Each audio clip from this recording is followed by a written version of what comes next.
Convido os irmãos a abrirem suas Bíblias no Evangelho de Lucas, capítulo 24.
Eu vou fazer a leitura, peço a sua atenção, é um texto longo. E depois nós vamos orar. Mas no primeiro dia da semana, alta madrugada, as mulheres foram ao túmulo levando os óleos aromáticos que haviam preparado. Encontraram a pedra removida do túmulo, mas ao entrar não acharam o corpo do Senhor Jesus. Aconteceu que, perplexas a esse respeito, apareceram-lhes dois homens com roupas resplandecentes. Estando elas com muito medo e baixando os olhos para o chão, eles disseram: Por que vocês estão procurando entre os mortos aquele que vive? Ele não está aqui, mas ressuscitou. Lembrem-se do que ele falou para vocês estando ainda na Galileia. É necessário que o Filho do Homem seja entregue nas mãos de pecadores, seja crucificado e ressuscite no terceiro dia. Então elas se lembraram das palavras de Jesus. E voltando do túmulo, anunciaram todas estas coisas aos 11 e a todos os outros que estavam com eles. Essas mulheres eram Maria Madalena, Joana e Maria, mãe de Tiago. Também as demais que estavam com elas confirmaram estas coisas aos apóstolos. Mas para eles, tais palavras pareciam como um delírio. Eles não acreditaram no que as mulheres diziam. Pedro, porém, levantando-se, correu ao túmulo e, abaixando-se, viu somente os lençóis de linho e nada mais, e retirou-se para casa, admirado com o que tinha acontecido. Naquele mesmo dia, 2 discípulos estavam indo para uma aldeia chamada Emaús, que ficava a uns 10 quilômetros de Jerusalém. Iam conversando a respeito de tudo o que tinha acontecido. Enquanto conversavam e discutiam, o próprio Jesus se aproximou e ia com eles. Porém, os olhos deles estavam como que impedidos de o reconhecer. Então ele lhes perguntou: O que é que vocês estão discutindo pelo caminho? E eles pararam entristecidos. Um, porém, chamado Cleopas, respondeu: Será que você é o único que esteve em Jerusalém e não sabe o que aconteceu lá nesses últimos dias? Ele lhes perguntou: Do que se trata? E eles explicaram: Aquilo que aconteceu com Jesus, o Nazareno, que era profeta, poderoso em obras e palavras, diante de Deus e de todo o povo, e como os principais sacerdotes e as nossas autoridades o entregaram para ser condenado à morte e o crucificaram. Nós esperávamos que fosse ele que havia de redimir Israel, mas depois de tudo isso já estamos no terceiro dia desde que essas coisas aconteceram. É verdade também que algumas mulheres do nosso grupo nos surpreenderam indo de madrugada ao túmulo e, não achando o corpo de Jesus, voltaram dizendo que tinham tido uma visão de anjos, os quais afirmam que ele vive. De fato, alguns dos nossos foram ao túmulo e verificaram a exatidão do que as mulheres disseram, mas não viram. Então ele lhes disse: Como vocês são insensatos e demoram para crer em tudo que os profetas disseram. Não é verdade que o Cristo tinha de sofrer e entrar na sua glória? E começando por Moisés e todos os profetas, explicou-lhes o que constava a respeito dele em todas as Escrituras. Quando se aproximaram da aldeia para onde iam, e ele fez menção de passar adiante, mas eles o convenceram a ficar, dizendo: fique conosco, porque é tarde e o dia já está chegando ao fim. E entrou para ficar com eles. E aconteceu que, quando estavam à mesa, ele pegou o pão e o abençoou. Depois partiu o pão e deu a eles. Então os olhos deles se abriram e eles reconheceram Jesus, mas ele desapareceu da presença deles. E disseram um ao outro: não é verdade que o coração nos ardia no peito quando ele nos falava pelo caminho, quando nos explicava as Escrituras? E na mesma hora, levantando-se, voltaram para Jerusalém, onde acharam reunidos os 11 e outros com eles, os quais diziam: de fato, o Senhor ressuscitou e já apareceu a Simão. Então os dois contaram o que lhes tinha acontecido no caminho e como tinham reconhecido o Senhor no partir do pão. Falavam eles ainda essas coisas quando Jesus apareceu no meio deles e lhes disse: que a paz esteja com vocês. Eles, porém, ficaram assustados e com medo, pensando que estavam vendo um espírito. Mas ele lhes disse: por que vocês estão assustados? E por que surgem dúvidas no coração de vocês? Vejam as minhas mãos e os meus pés, que sou eu mesmo. Toquem em mim e vejam que é verdade, porque o espírito não tem carne nem ossos, como vocês estão vendo que eu tenho. Dizendo isto, mostrou-lhe as mãos e os pés. E por não acreditarem neles ainda, por causa da alegria e como estavam admirados, Jesus lhes disse: vocês têm aqui alguma coisa para comer? Então lhe apresentaram um pedaço de peixe assado e ele comeu na presença deles. A seguir, Jesus lhes disse: são estas as palavras que eu lhes falei estando ainda com vocês. Era necessário que se cumprisse tudo o que está escrito a respeito de mim na lei de Moisés, nos profetas e nos salmos. Então lhes abriu o entendimento para compreenderem as Escrituras. E disse-lhes: assim está escrito, que o Cristo tinha que sofrer, ressuscitar dentre os mortos no terceiro dia, e que em seu nome se pregasse arrependimento para a remissão de pecados a todas as nações, começando em Jerusalém. Vocês são testemunhas dessas coisas. Eis que envio sobre vocês a promessa de meu Pai. Permaneçam, pois, na cidade, até que vocês sejam revestidos do poder que vem do alto. Então Jesus os levou para fora até Betânia, e erguendo as mãos os abençoou. Aconteceu que, enquanto os abençoava, ia se retirando deles, sendo elevado para o céu. Então eles, adorando, voltaram para Jerusalém, cheios de alegria, e estavam sempre no templo, louvando a Deus. Amém. Oremos. Nosso Deus e Pai, graças te damos pela leitura da Tua Palavra. Te bendizemos, pois a Tua Palavra é viva, é poderosa, é eficaz. Ela pode penetrar até o íntimo de cada um de nós e discernir aquilo que está oculto em nossos corações. Fala conosco, Senhor, agora. Que nesse lugar, no nosso íntimo, a Tua Palavra encontre, ó Deus, pouso, e ela possa realizar todo o propósito para o qual o Senhor a designou nessa noite. Nós oramos em nome de Jesus. Amém.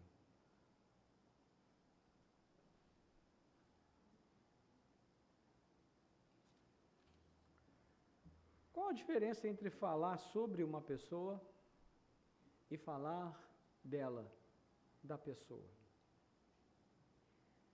Falar sobre alguém pode ser feito por qualquer um. Basta ter ouvido alguém falar sobre esse alguém, essa pessoa, ter lido a respeito, ter uma opinião formada de longe. É um discurso genérico, periférico, não exige ter contato com essa pessoa, olhar nos olhos dela. E já falar de alguém, no sentido pleno da palavra, exige outra coisa.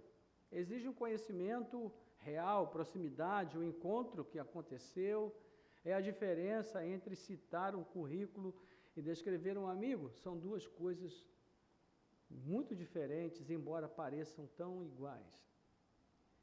E nós vamos ficar com essa pergunta por um tempo, porque ela é importante para a gente entender o que se passa aqui na estrada de Emaús, no relato que nós temos diante de nós. Há um detalhe curioso aqui no texto de Lucas 24, que costuma passar despercebido, que os dois discípulos que caminhavam para Emaús, eles não estavam em silêncio, muito pelo contrário. O texto diz que eles conversavam e discutiam entre eles sobre tudo o que havia acontecido em Jerusalém, versículos 14 e 15.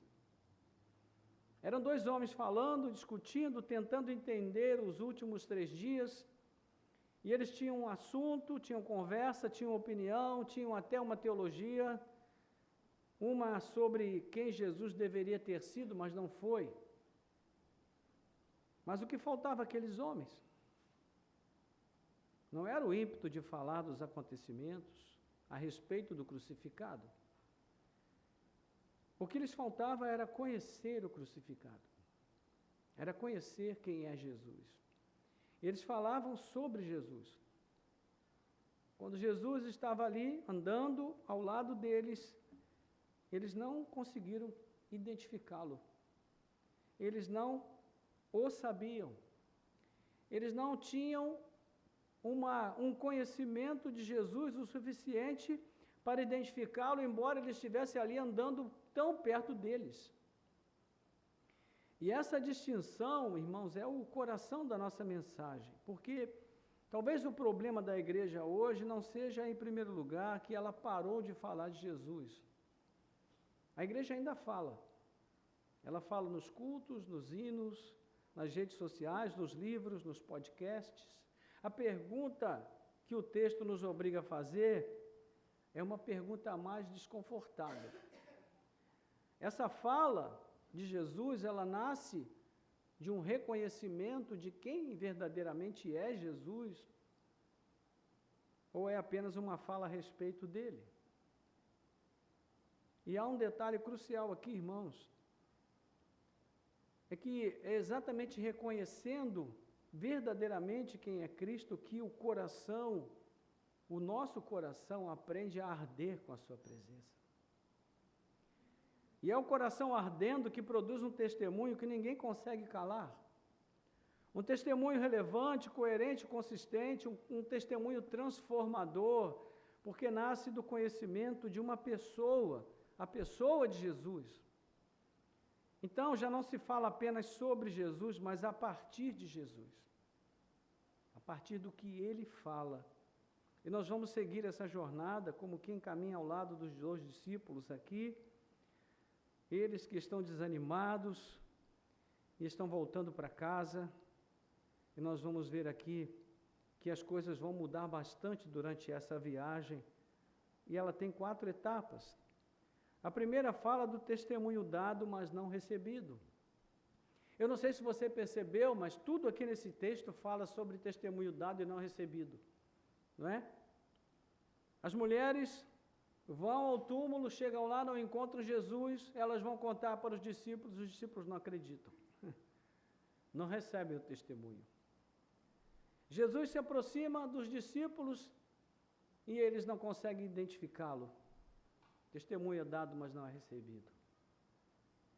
E nós vamos ter uma série de situações assim, em que as pessoas dizem, não, tudo aconteceu como devia, todos fizeram o que deviam fazer, estava tudo certo, tudo estava de acordo com o script, mas ninguém viu. Por que não viu? Porque todo mundo estava míope ali, ninguém conseguia ver nada. Então o capítulo começa cedo de manhã, no primeiro dia da semana, com as mulheres indo ao túmulo, já preparadas para embalsamar o corpo de um morto, versículos 1 a 3, e elas encontram o túmulo vazio e 2 homens em vestes resplandecentes, anunciando algo que muda tudo. Eles perguntam, por que vocês buscam entre os mortos aquele que vive? Versículo 5. E elas se lembram das palavras de Jesus e voltam correndo e contam tudo aos 11 e aos demais, versículos 9 e 10. De que palavras elas se lembram? Das palavras que Jesus dizia sobre si mesmo: não importa que o Filho do Homem seja entregue nas mãos dos homens, que ele seja morto e ao terceiro dia ressuscite dos mortos. Você vai perceber que os evangelhos, longe de mostrarem um texto machista, os evangelhos eles dão grande prioridade para as mulheres. As mulheres estão sempre em primeiro em tudo, elas veem Jesus em primeiro, elas dão testemunho primeiro, elas creem primeiro, elas recebem a revelação de Cristo de uma forma diferente, especial. Então, a resposta que os discípulos dão às mulheres é uma resposta muito desanimadora, porque o texto diz que para eles pareceu que elas estavam delirando e não deram crédito às palavras. Versículo 11. Então, note que o testemunho foi dado, completo, direto, vindo de quem tinha visto com os próprios olhos, e ainda assim não foi recebido.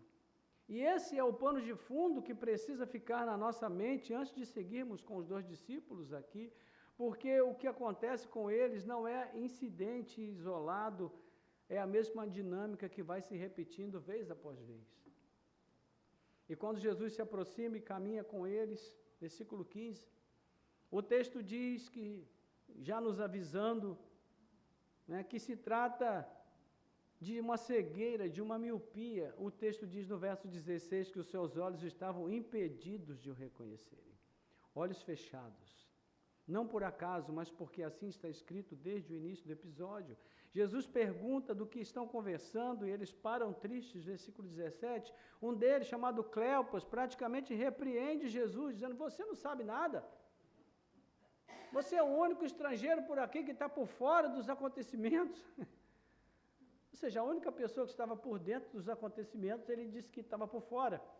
Não é? O Cleopas. Você não sabe? Então, eles estavam aflitos, e no verso 18, eles querem que Jesus tome ciência do que tinha acontecido em Jerusalém. E então eles narram tudo para Jesus com detalhes. E Jesus, meus irmãos, Jesus realmente era um santo. Ele tinha uma paciência extraordinária. Porque eu, no lugar de Jesus, eu ia falar: eu não preciso me falar nada não, que eu já sei. Ou então, à medida em que eles iam falando, eu ia estar assim, impaciente. Mas Jesus ficou ali pacientemente ouvindo o relato deles, e estimulando. Mas então, me fala o que aconteceu. Eu não estou aqui para me antecipar nada, eu quero que vocês me contem. E aí, eles contaram para Jesus. Então, eles dizem que Jesus era profeta, que ele era poderoso em palavras e obras, que os principais sacerdotes entregaram à morte, que ele foi crucificado, tudo conforme a Escritura disse que ia acontecer. Tudo como Jesus disse que ia acontecer. Mas eles mesmos contando, eles não se deram conta de que aquilo tudo fazia parte do plano de Deus, versículos 19 e 20. Então observe como eles sabiam os fatos, as coisas que mais tarde eles saberão com os olhos abertos, porque agora eles ainda sabem com os olhos fechados. Eles sabem da cronologia certa, conseguiram citar até que já era o terceiro dia, versículo 21, e que algumas mulheres tinham ido ao túmulo e voltado com uma história estranha sobre anjos e um corpo desaparecido, versículos 22 a 24, olhos fechados. Então, irmãos, eles tinham a informação toda, a informação correta, e mesmo assim estavam de costas para Jerusalém, caminhando para longe, tristes, sem entender nada. Isso deveria nos incomodar, irmãos, porque descreve com precisão uma possibilidade muito real para a igreja pós-moderna, da qual fazemos parte, que é conhecer os fatos do Evangelho, repeti-los com exatidão de catecismo e ainda assim caminhar numa direção errada, sem reconhecer quem realmente está ao nosso lado falando conosco, sem reconhecer quem é Jesus. Talvez a igreja de hoje esteja na mesma situação que os discípulos de Emaús naquele momento, sabendo de olhos fechados. Então, nós temos a raiz do problema exposta, que é uma cristologia incompleta, versículos 21, 25 a 27, né, que vão dizer aí, o 21 diz assim: nós esperávamos que fosse ele quem havia de redimir Israel, mas depois de tudo já estamos no terceiro dia desde que essas coisas aconteceram. E no 25 a 27 vai dizer: então ele lhes disse, como vocês são insensatos e demoram para crer em tudo o que os profetas disseram. Não é verdade que o Cristo tinha que sofrer e entrar na sua glória? E começando com Moisés e todos os profetas, explicou-lhes o que constava a respeito dele em todas as Escrituras. Ou seja, no meio da narrativa de Cleópas, escapa essa frase: nós esperávamos que fosse ele quem havia de redimir Israel. Então observe aqui no tempo verbal, nós esperávamos, não esperamos mais. Tempo passado, olhos fechados. Uma esperança que morreu na cruz, porque na cabeça deles, aquele não era o Messias que eles esperavam, não era o roteiro do Messias verdadeiro. Eles esperavam um libertador político poderoso, alguém que tomasse o controle da situação, expulsasse Roma, restaurasse o trono de Davi de forma visível e imediata, um Messias sem cruz.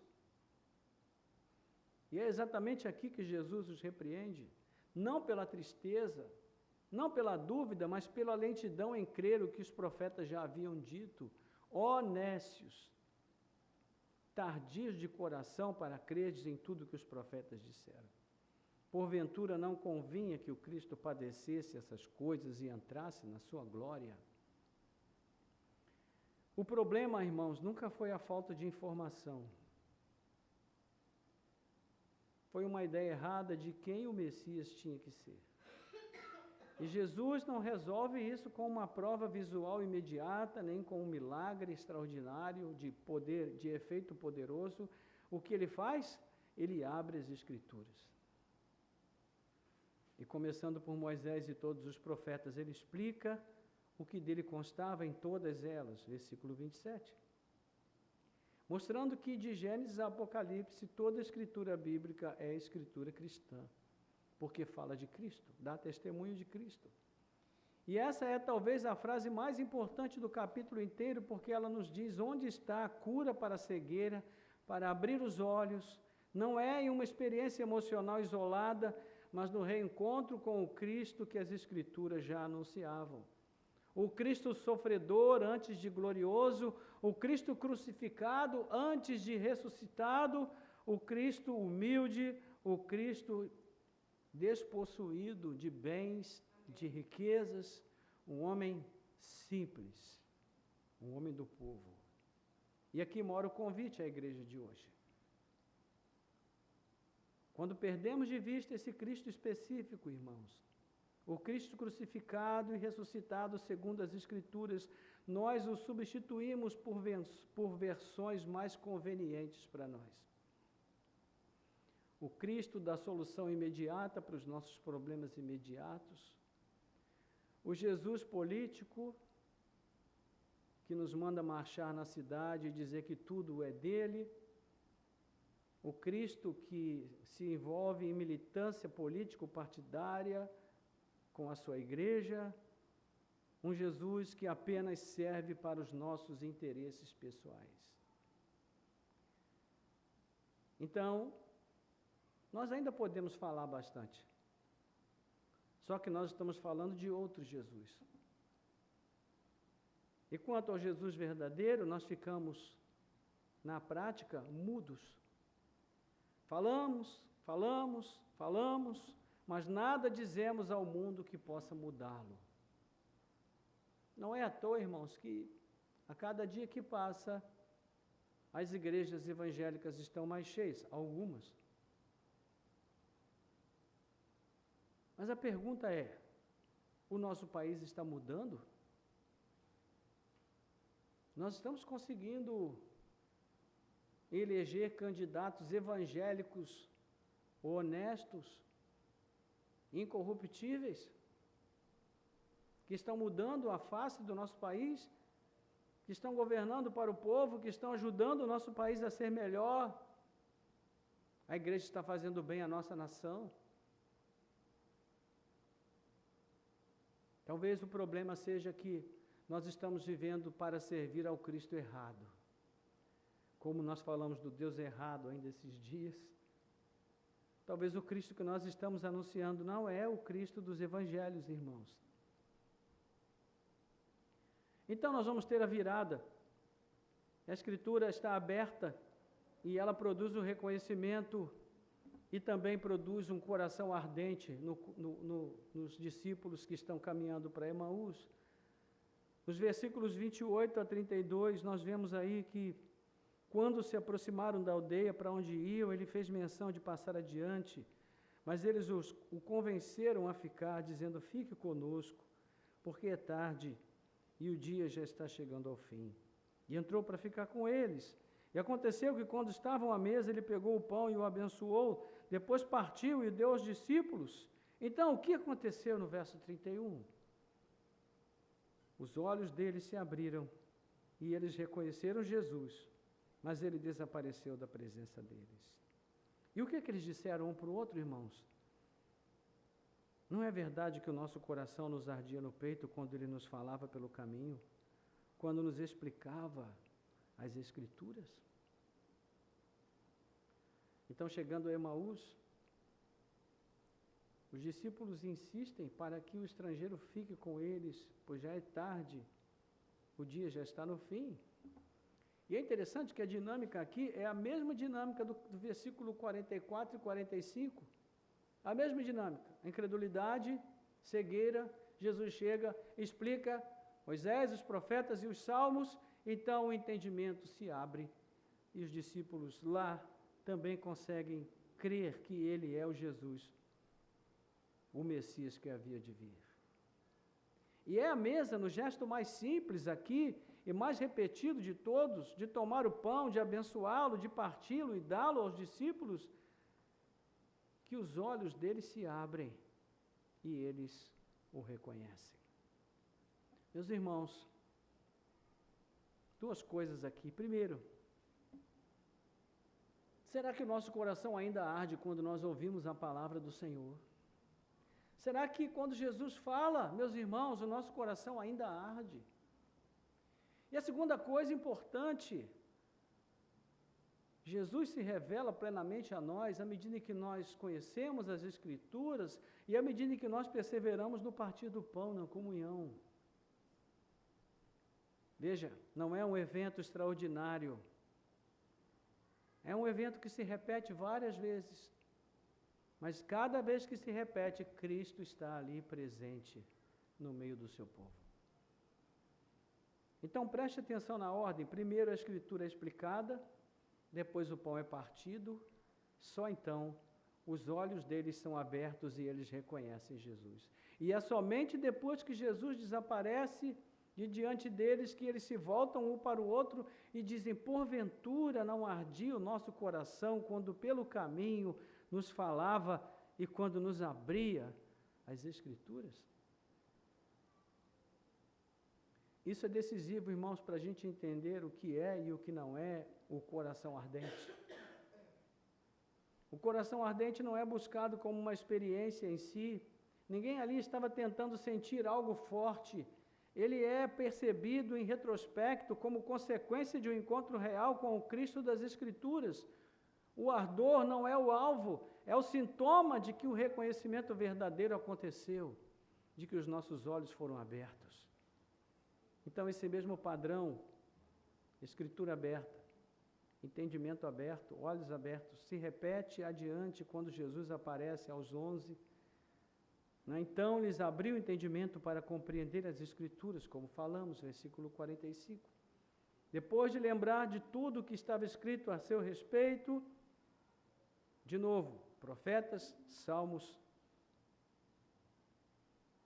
na lei, Lucas não está apenas contando uma história bonita sobre viajantes, ele está mostrando, irmãos, um padrão que se repete e se confirma.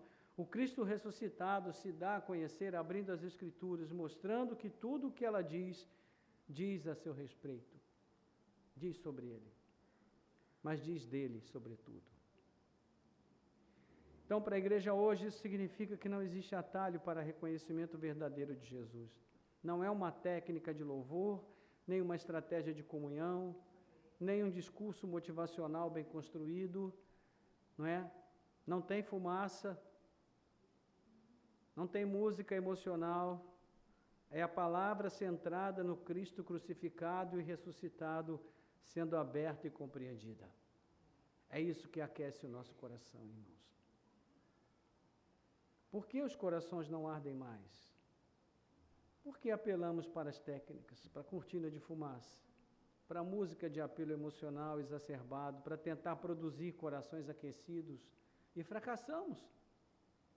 Lucas está nos mostrando o porquê, irmãos. É o próprio Cristo quem se revela nas Escrituras e nos aquece o coração com a sua gloriosa presença, caminhando conosco na rotina da vida em meio às nossas frustrações diárias, mostrando que as Escrituras se cumpriram plenamente nele e que o propósito de Deus em nós está acontecendo mesmo diante das experiências de frustrações que vivemos na jornada terrena. Sucesso ou fracasso nessa vida, meus irmãos, não determina o cumprimento ou não do propósito de Deus em nós. O cumprimento sempre acontece, porque Deus é fiel. E já caminhando para a conclusão dessa breve reflexão, o resultado disso é um testemunho imediato e comissionado, versículos 33 a 35 e depois 36 a 49. O que os discípulos de Emaús fazem no instante em que reconhecem Jesus é notável. Veja, na mesma hora eles se levantam e voltam para Jerusalém, versículo 33. Veja que interessante. Quando Jesus abre o entendimento deles, a primeira coisa que eles fazem é voltar para Jerusalém. Lá no final do texto, nos versículos finais, nós vamos ver a mesma dinâmica. Jesus abre o entendimento dos discípulos e depois que ele se mostra a eles e se revela, a primeira coisa que eles fazem, abrem a porta do quarto onde eles estavam trancados com medo dos judeus e voltam para Jerusalém. Mas aqui era à noite. E a estrada de Jerusalém era a mesma que os romanos patrulhavam, a mesma onde os ladrões agiam. Lembremos da parábola do bom samaritano, ambientada também no texto de Lucas, que mostra que aquela estrada era perigosa porque tinha ladrões e salteadores, e mesmo assim eles não esperaram o amanhecer, não pensaram em prós e contras, eles voltaram imediatamente para contar o que viram e ouviram. O testemunho aqui não é um esforço moral, irmãos. Ninguém precisou lhes dizer, vocês deveriam contar aos outros. Não. Reconhecer verdadeiramente o Cristo ressuscitado, à luz das Escrituras, produziu neles naturalmente o impulso de testemunhar. O coração ardente se torna a boca que anuncia e não se cala. E o capítulo caminha para o ponto ainda maior. Jesus aparece aos 11, prova que não é um espírito, come diante deles, mas veja que ele tem que ter prova. Ele diz, toca aqui, tem alguma coisa para comer? Me dá aí que eu vou comer, para vocês verem que eu não sou um espírito. É muita incredulidade, né, irmãos? Meu Deus. Então ele abre o entendimento deles e os comissiona. E se pregasse em seu nome arrependimento e remissão de pecados a todas as nações, começando em Jerusalém, e que eles seriam revestidos do poder do alto para essa tarefa. E esse é o elo que conecta o Evangelho de Lucas ao livro de Atos, a mesma promessa que se cumpre no dia de Pentecostes. O capítulo, portanto, irmãos, não termina com emoção. O capítulo termina com missão. Missão. E nós vemos lá no finalzinho. Eis que eu os envio sobre vocês a promessa de meu Pai. Permaneçam, pois, na cidade, até que vocês sejam revestidos do poder que vem do alto. Então Jesus foi levado para fora até Betânia, e erguendo as mãos os abençoou. Aconteceu que enquanto os abençoava, se retirou deles, sendo levado para o céu. Então, o que fizeram? adorando, voltaram para Jerusalém cheios de alegria e estavam sempre no templo louvando a Deus. Então veja, irmãos, esse encontro com a verdade, com aquilo que Cristo é de verdade, com a verdade sobre o Cristo, o Messias verdadeiro.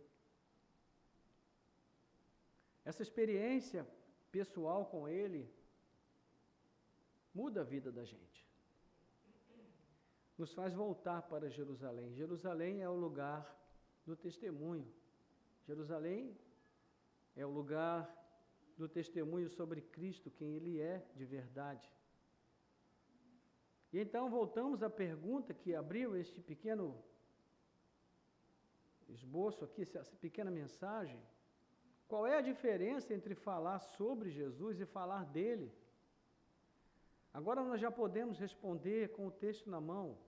Os discípulos de Emaús passaram a tarde inteira falando sobre Jesus, os fatos, a cronologia, até o fato estranho das mulheres terem dito que encontraram, tiveram uma visão, mas eles continuavam tristes, eles continuavam se afastando de Jerusalém, sem reconhecer Jesus que estava ali ao lado deles. Só passaram a falar dele depois que as Escrituras foram abertas e os olhos também. E é a partir desse momento que ninguém mais precisou pedir que testemunhassem, eles se levantaram na mesma hora e foram. E essa é a resposta ao que nós perguntamos no início sobre a igreja pós-moderna. Ela não está em primeiro lugar muda por falta de assunto, ela ainda fala muito sobre Jesus. O que está em jogo aqui é esse falar da igreja nasce de um reconhecimento real do Cristo crucificado e ressuscitado, segundo as Escrituras, ou apenas de informações sobre ele, repetidas de longe. E a cura dessa miopia não é o esforço, não a força de vontade apenas, nem uma estratégia de comunicação, irmãos. É o mesmo encontro que os discípulos tiveram. A palavra aberta. O Cristo reconhecido, o coração ardendo, os pés se movendo, de falar sobre, para falar dele, a partir do que ele mesmo revela de si. Essa é a grande diferença. E talvez este seja o ponto fraco da igreja de hoje. É uma igreja que fala muito, hein? E fala o tempo todo. Mas é uma igreja que não fala o coração das pessoas, não fala o coração das pessoas deste mundo, não muda a vida das pessoas. Então, eu gostaria de deixar 3 aplicações e com isso nós vamos orar. Primeiro, examine a respeito de qual é o Jesus de quem você tem falado. Você tem falado sobre ele? Ou você tem falado a partir do que ele mesmo tem revelado de si para você? Porque como Cleopas, irmãos, é possível ter todos os fatos corretos e ainda assim caminhar na direção errada, porque a imagem de Jesus no coração está distorcida, reduzida a um Jesus útil, a um Jesus prático, a um Jesus que atende às nossas necessidades pessoais e particulares, aos nossos interesses, mas não é o Senhor das nossas vidas. Então pergunte se Jesus que você tem apresentado aos outros, no qual você crê, é o mesmo que sofreu, morreu e ressuscitou, segundo as Escrituras, ou é uma versão mais conveniente de Jesus? Segundo ponto, volte às Escrituras. Mas volte com o propósito de reconhecer Jesus nelas, não apenas para confirmar a versão de Jesus que você já tem no coração. O reconhecimento dos discípulos não veio de uma experiência espontânea, mas de Jesus abrindo as Escrituras a seu próprio respeito. Isso significa priorizar, irmão, de forma concreta e disciplinada, o estudo da Bíblia centrado em Cristo. Não como uma tarefa religiosa, mas como um lugar onde ele mesmo se dá a reconhecer. Pergunte-se, Será que a minha leitura da Bíblia tem me levado a reconhecer a Cristo ou apenas a confirmar opiniões sobre Ele que eu já tenho por mim mesmo? Tem muita gente que diz, não, pastor, eu tento ler a Bíblia, mas não entendo nada. E aí a minha pergunta é, e o que você faz a esse respeito? Ah, não faço nada. Então você vai continuar não entendendo nada. Não é? Meus irmãos, quando a gente nasceu, a gente não entendia nada sobre nada. Tudo que a gente sabe, a gente aprendeu. Será que alguém aqui morria de amores pela tabuada? Alguém aqui tinha paixão, uma loucura pela tabuada? Sou doido para decorar a tabuada. É a coisa que eu mais quero na minha vida. Uma coisa odiosa, detestável. Tem que decorar aquele negócio. Mas é a base, meus irmãos. E foi assim que a gente aprendeu hoje a fazer conta de cabeça, quer dizer, os poucos que ainda sabem. Porque hoje em dia você vai no supermercado e você dá R$10 para pagar 5, alguém vai na calculadora para ver quanto tem que dar de troco para você. Eu fico chocado com isso. Mas é a realidade que a gente vive, é o mundo digital, né? Então, voltando aqui à nossa questão, irmãos, a nossa leitura bíblica precisa ser intencional. Se você lê a Bíblia e não entende nada, você precisa se sentir mal com isso. E não se sentir acomodado e dizer, eu não entendo nada, então eu não vou mais ler a Bíblia. Existem livros que nos ensinam a entender a Bíblia, existem meios para a gente aprender, para a gente conhecer as Escrituras. E a gente precisa fazer um investimento nesse sentido, irmãos. Colocar o nosso dinheiro a serviço do nosso crescimento espiritual. Porque ter essa preocupação, essa inquietação, envolve também ter o nosso coração aquecido pela presença de Cristo revelada nele. Então, deixe que o coração ardente se torne uma realidade na sua vida. Não se conforme com menos. Entenda que você é um crente pentecostal. Você não somente pode, não somente deve, mas você precisa viver uma vida que seja tocada pelo Espírito Santo, que seja animada pelo Espírito Santo, que seja fortalecida, guiada pelo Santo Espírito, porque do contrário, irmãos, nós vamos viver apenas pela nossa própria cabeça e nós vamos dar muita cabeçada por aí. Os discípulos não esperaram o amanhecer, nem calcularam o risco da estrada à noite, eles se levantaram na mesma hora. E se o reconhecimento de Cristo realmente aconteceu com você, ele não vai ficar represado. Ele se move em direção a alguém, você vai falar de Jesus para outras pessoas. Pergunte-se então, existe alguém a quem eu tenho adiado falar sobre Cristo para essa pessoa? Falar de Cristo para ela? Não pela falta de assunto, mas por falta de urgência. Então, se Cristo enche o nosso coração, fatalmente nós vamos falar de Cristo. Porventura não ardia o nosso coração? Essa pergunta feita pelos discípulos de Emaús, que ela seja também, meus irmãos, a nossa pergunta diariamente, e que ela nos leve, como levou a eles, de volta ao caminho com a pressa de contar o que vimos, de testemunhar. O Evangelho, as Escrituras como um todo, meus irmãos, é tudo sobre Ele, é tudo para a sua glória, é tudo para o seu louvor. E quando nós nos omitimos, ou quando nós falamos de um Cristo que não está nas Escrituras, nós só negamos essa glória que pertence a Ele. Vamos orar? Curva a sua cabeça, por favor.